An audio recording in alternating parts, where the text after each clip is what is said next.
Boualem Sansal, qui est-il vraiment? Un simple écrivain algérien, ou la voix cachée d'intérêts étrangers bien déterminés? Boualem Sansal, héros ou traître? L'Algérie l'emprisonne, la France le protège. Mais qui a raison? Dans cette vidéo, nous plongeons au cœur d'une affaire explosive. Abonne-toi pour découvrir d'autres vérités qu'on ne dit pas ailleurs. Ancien haut fonctionnaire, Boualem Sansal a occupé dans les années 1990 le poste de secrétaire général au ministère de l'Industrie. À cette époque déjà, selon certaines sources, il aurait tenté de favoriser une rencontre entre son ministre et son homologue israélien. Une démarche extrêmement sensible qui aurait impliqué le Mossad, mais qui n'a finalement pas abouti. Dès le départ, Sansal semble jouer un rôle qui dépasse largement celui d'un fonctionnaire ordinaire. En 2008, une vidéo circule. On y voit Sansal lui-même évoquer ses tentatives de rapprochement entre l'Algérie et Israël. Dès lors, il est présenté comme le chouchou de certains cercles d'influence en France. Des personnalités comme Bernard-Henri Lévy ou Elisabeth Lévy le soutiennent publiquement et ses livres trouvent un écho important dans l'édition française. Mais est-ce le fruit de son seul talent littéraire ou le résultat d'un appui bien orchestré? Pour ses détracteurs, la réponse est claire. Sansal n'est pas un écrivain neutre, ni un Algérien lambda qui s'exprimerait en simple citoyen, mais bien une voix utilisée pour porter des messages politiques sensibles. Un exemple frappant, lorsqu'il déclare que les provinces de l'Ouest algérien auraient appartenu au Maroc. Pour beaucoup, il ne s'agit pas d'un simple avis personnel.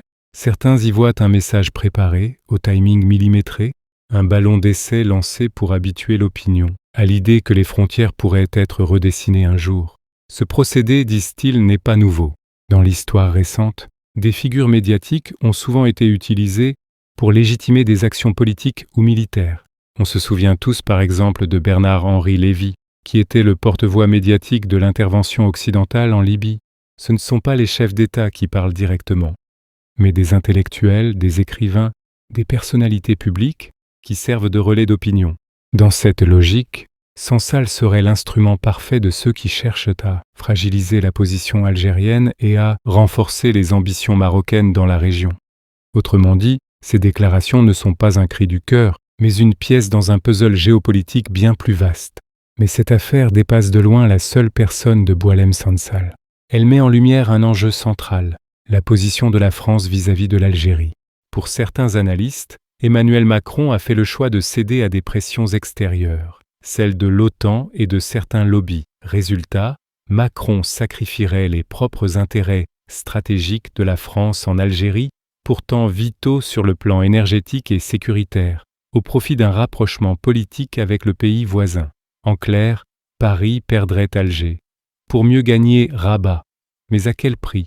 Ce choix est jugé dangereux par certains observateurs, d'autant que, pendant ce temps, d'autres pays comme l'Italie de Giorgia Meloni renforcent activement leurs liens avec Alger.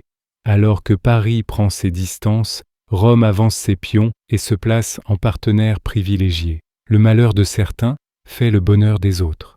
Ainsi, l'affaire Sansal ne se limite pas à une polémique littéraire ou à des propos isolés. Elle agit comme un révélateur, celui d'un bras de fer diplomatique et géopolitique où chaque mot, chaque déclaration peut devenir une arme dans la bataille des influences.